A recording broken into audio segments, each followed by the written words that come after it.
will be investigated by a Commons committee over claims he misled Parliament about parties in Downing Street during lockdown.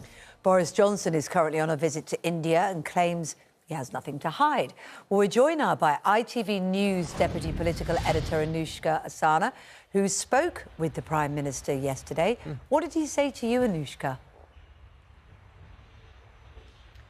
Well, he was trying very, very hard not to talk about Partygate, but that's all that obviously us broadcasters wanted to ask about. And on that, he kept trying to say, you know, that he didn't want to focus on that and he wanted to move on to other things, but it is very, very difficult to do that. He said that this vote yesterday in the House of Commons, which he tried to delay and then he gave up on, he had done that because he was worried it was going to look as if he was trying to block an investigation, and that isn't what he was trying to do. And now, of course, he faces those 3 investigations. We did talk a little bit about other things. We talked about trade with India here at the moment, and we also talked about the position on Ukraine because, you know, he's met Narendra Modi, the Prime Minister, here this morning. They're going to be having bilateral talks later, and obviously a lot of people are hoping that Boris Johnson will bring up the issue of Ukraine because India hasn't been very strong on it. They've actually abstained at key UN votes, and Modi himself has not condemned Putin.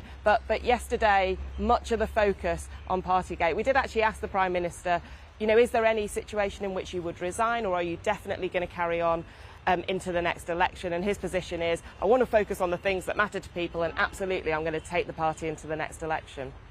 It's a very beautiful looking interview, the way that your chat with the Prime Minister has been shot there. And do you, the discussions though about Russia and India, and that the Prime Minister wants to find a way to reduce India's reliance on Russia. Can you tell us a bit, what does that mean? In what way is India reliant on Russia?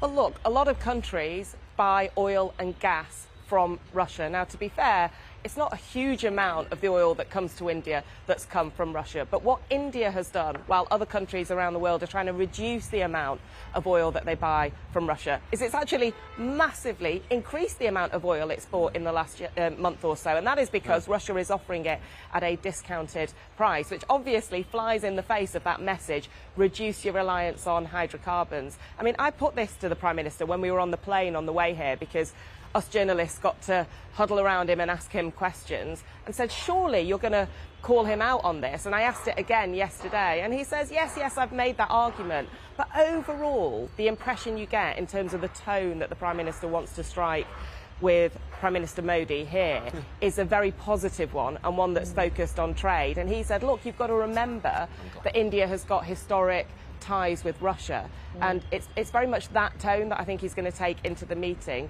rather than berating them. And in fact, when we landed, we picked up a copy of the Times of India, and on the front page there was a story that actually said Boris Johnson won't lecture Narendra Modi on the issue of Russia. Right. Now, I suppose he on the other hand, Boris Johnson has clearly been really tough on this. Yeah, Anushka, sorry, I thought you'd finish. Apologies for interrupting the end of what you said. And I suppose his argument will be for doing that is that he is trying to benefit UK trade in order to benefit the economy, in order to solve the things that he knows people want solved. Cost of living, you know, the things that we're dealing with. So that might well be his tactic. Do you think people, though, will care more about the situation in Ukraine than him doing that?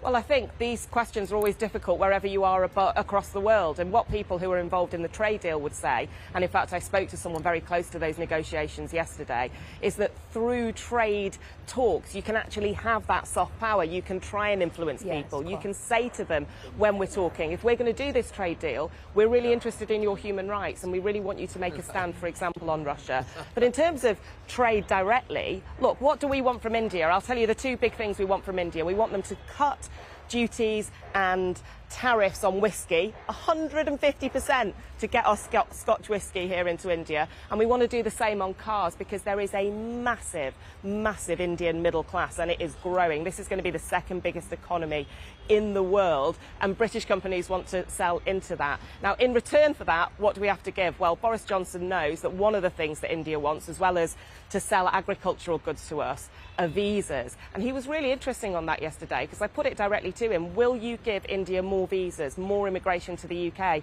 And he basically said, yes, we're willing to do that. He said, we've got massive shortages, particularly in IT, particularly in programming. And if it works in a controlled way, then we could consider that, but only if we get a good free trade deal. Now, in terms of those two issues next to each other, I don't think you can, you know, say, well, because we need trade, we can't call out people's human rights. And it's really important, I think, for us to continually ask Boris Johnson, are you saying that to Narendra Modi or not? Because clearly, these are influential moments. And as he said yesterday, Narendra Modi has a lot of influence in the world, particularly on Vladimir Putin. Thank you so much. Fascinating, Anushka. Thank you very much. Really good insight into it. Yeah. I didn't know that India was going to become the second biggest economy in the world. That's well, a changing world that we live in. I have read that, yeah, but you're right. I don't think everybody is aware of that importance because we still have probably an historic view of a very different sort of India, which is wrong. And that you think America and China are sort of locked as number 1 and 2. Yeah. Fascinating.